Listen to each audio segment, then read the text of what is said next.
Hello friends, कसे आहेत तुम्ही? स्वागत आहे तुमचं ब्लॉग विथ तनुजा चॅनलवरती. तर पुण्यात ना खूप जास्त थंडी पडली आहे, त्याच्यामुळे मी सकाळी जर्किन घातलं होतं, पण नंतर माझ्या लक्षात आलं की चपात्या करताना जर्किन खराब होऊन जाईल, म्हणून मी ते काढलं आणि ॲप्रॉन घातलं.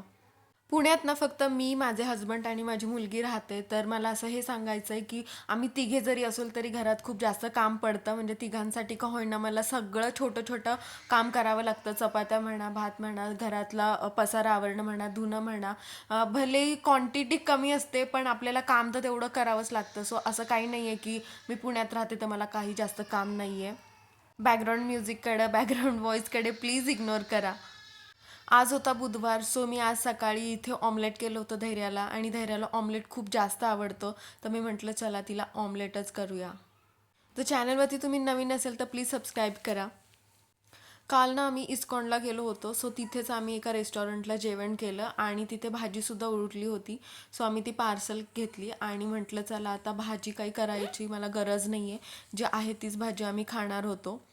माझ्या मम्मीने ना मला खूप छान सवय लावली आहे, अन्न वाया जाऊ देत नाही. भलेही शिळं का असेल ना, मी ते संपवतेच. मला अन्न वाया जाऊ दिलं की मला आतून खूप गिल्ट वाटतं. असं तुमच्या पण बाबतीत होतं का? कधी कधी काही ऑप्शन नसेल तर ठीक आहे, पण बऱ्याचदा मी टाळते. अति जास्त करण्यापेक्षा मी कमी करायचंच बघते, की जेणेकरून ना अन्न वाया नाही जाऊ देणार. मी लवकरच माझा इस्कॉनचा व्हिडिओ पण पोस्ट करेल, लॉंग व्हिडिओ असणार आहे, तर त्याला प्लीज नक्की जाऊन तुम्ही बघा.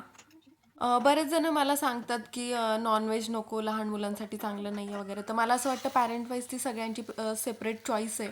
आणि मला असं वाटतं की माझ्या मुलीने नॉन व्हेजिटेरियन व्हावं, कारण मी आहे तशी, आणि अंड्याने खूप जास्त प्रोटीन मिळतं. ही माझी चॉईस आहे, तर त्याच्यामुळे मलाही असं वाटतं की माझ्या मुलीने माझ्यासारखं व्हावं. चला तर भेटूया नेक्स्ट व्लॉगमध्ये. चलो बाय बाय, स्टे ट्यून.